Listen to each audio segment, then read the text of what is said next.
But we're still locked in on the Kings. We're looking back, looking forward, and we're going to do that now with Sean Cunningham of Fox 40. Sean, thanks so much for taking time out of your day to hang out with myself and with Chris. That's really nice of you. Well, I get the invite. I'm down, man. I'm always down to hang. What's up, guys? Taking it all in today, still kind of processing, the highs of a great season, but the lows of it obviously coming to an end the way it did. What was the vibe you got from the Kings yesterday in the locker room? Obviously they lost a game 7. That's not great, but was there any talk of like, hey, but this was still a really good year? Was it just everybody was kind of down?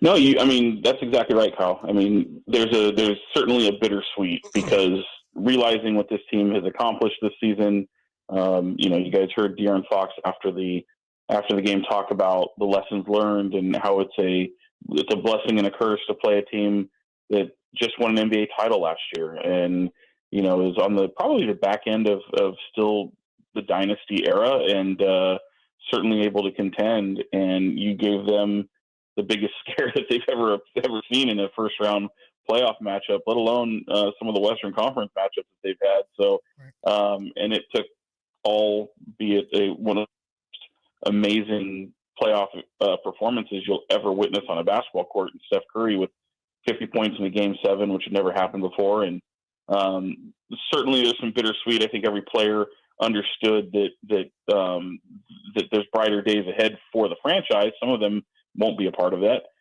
Some of them will. And Darren Fox pointed out how many guys are just stepping into their prime and still not even have stepped into their prime. And but then, of course, as Malik Monk points out, and Darren Fox and Mike Brown, like, there is a pain and a sting that comes as a result of losing a game 7 on your home floor by 20.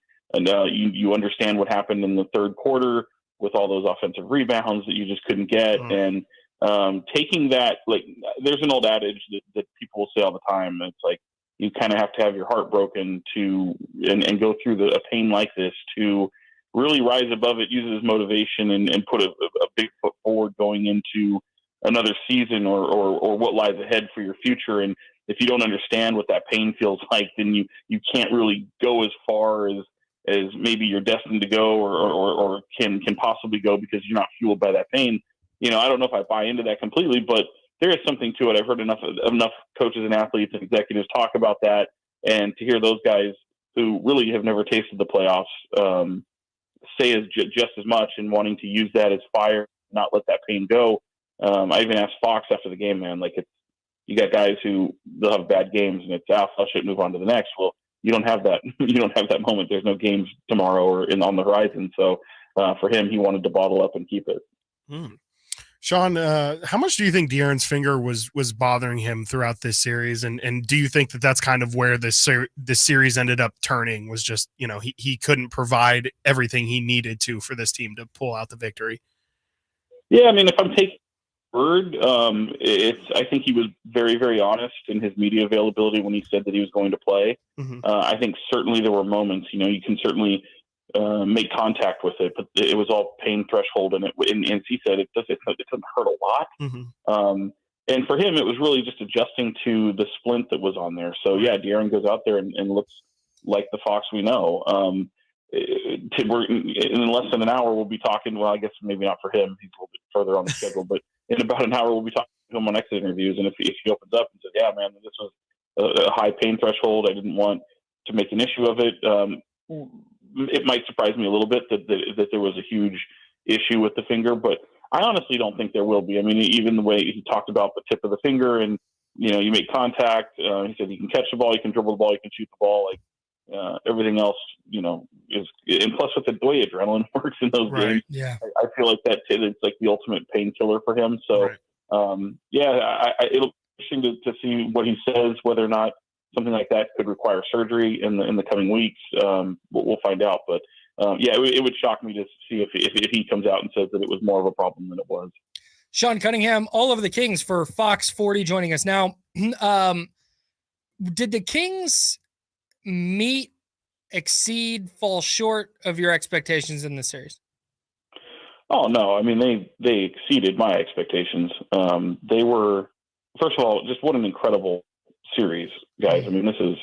So I think we were all looking forward to a really entertaining series. We all thought that it would be, and even going into the series, like, oh, it's going to be the most entertaining series of possibly of the playoffs, certainly of the first round.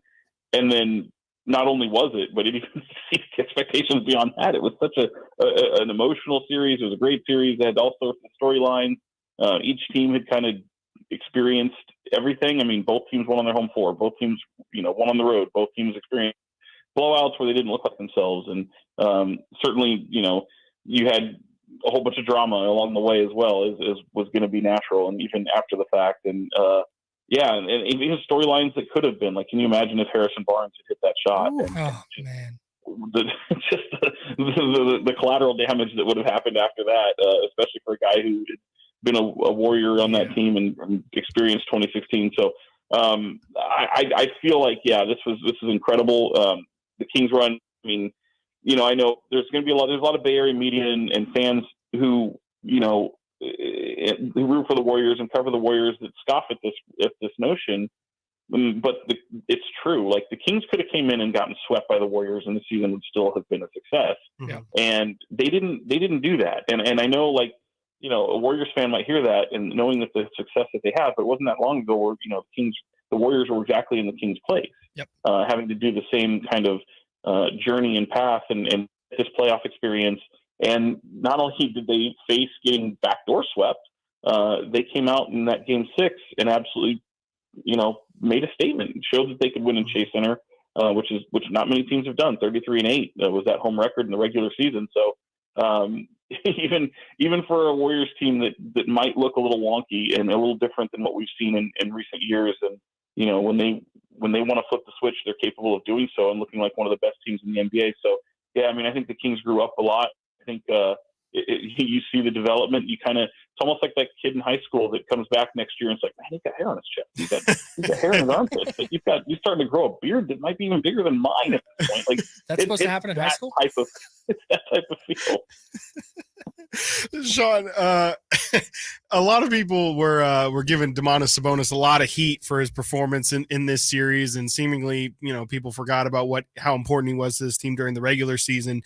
Do you feel like that this is the Kings have a Sabonis problem moving forward, or do you think that that's more of just a product of playing the defending champs, and Golden State kind of makes all bigs look bad? Yeah, no, I mean, I'm glad you asked that question because I've seen social media and it's been a vile place. It always is a vile place, but it's not great. A vile place for someone like Sabonis. Like, no, man, that's playoff basketball. I think there's so many people that go, oh, Harrison Barnes didn't show up in this series. Domantas Sabonis didn't show up in this series. Kevin Huerter didn't show up. It's like, how about credit going to a solid defensive team in the Warriors? I mean, like, this is why playoff basketball is different than what you see in the regular season. Like, you have days to game plan against certain people, and for Domantas Sabonis, there's probably one guy you don't want to see, really two guys you don't want to see in a playoff situation, and that is what I keep calling the immovable object that is Kevon Looney and Draymond Green, who is just such an intangible that brings so many different things for that Warriors team. And when you can clamp down on him and take away dribble handoff, which kind of made an appearance again in Game 7. You're forcing the Kings to play a different way than they normally do and taking the success away. It's much like what the Kings tried to do, who was a team that's not known for defense. And when you can sit there and game plan for a team through a 7-game series, you're going to start to know the quirks of the Warriors and how to figure them out. And all of a sudden you're going to look like you've figured some things out defensively, especially when it comes to physicality. So one series does not take away what Domantas Sabonis did in this season as an all-star. If you love the success that you're having and you love the success that De'Aaron Fox, that major leap forward he's taken, well, that's all credit to Domantas Sabonis coming here and taking so much pressure off of him. Mm-hmm. He makes everybody better.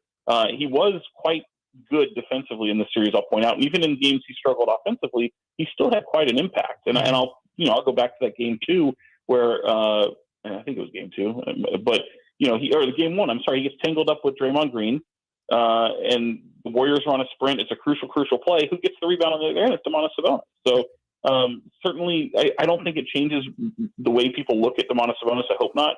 but I do think it could change the calculus in saying, what does this offseason hold ahead for this team, and what do they need going forward? Look, you're not going up against Kevon Looney in a playoff series all the time, or in a crucial game. So, I think getting him some help is exactly what would be on the recipe for this team. Sean Cunningham, Fox 40, covers the Kings. Last thing real quick here for you, Sean. What's the Kings' number one priority this offseason for you?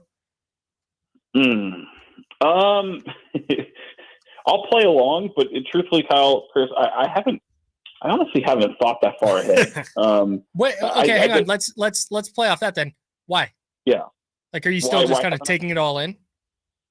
Well, part of it is because I haven't had the chance to really talk to a lot of people that I'd like to talk to in that type of discussion, and that helps kind of fold some opinions that I have, and at least being able to explain the why. It's kind of stuff that, the contextual stuff that you want to take into the offseason. I will say this. I mean, they have a hell of a decision to make when it comes to Harrison Barnes. They certainly have a really equally tough decision to make when it comes to someone like Trey Lyles, somebody like Sasha Vezenkov, who is factored into the equation of coming over after this summer and joining this team. Will, because as I've been told, 90% in for coming to Sacramento and adding a piece like him. So there are these factors that come in. Now that's on the horizon. I said at the trade deadline, and I said really at the beginning of the season, that I think what they need is an absolutely top tier. I don't know if top tier is the right word to use, but they need a versatile wing player. You almost kind of need two of them, but I don't know that exists on this. I don't think that exists on this roster. In fact, I know it doesn't. So that would probably be something I would circle, but rebounding is something that this team is going to need. Rebounding, toughness, defense, those are all the keywords and phrases you can come up with throughout this course of the season. Certainly it looks that way in the playoffs.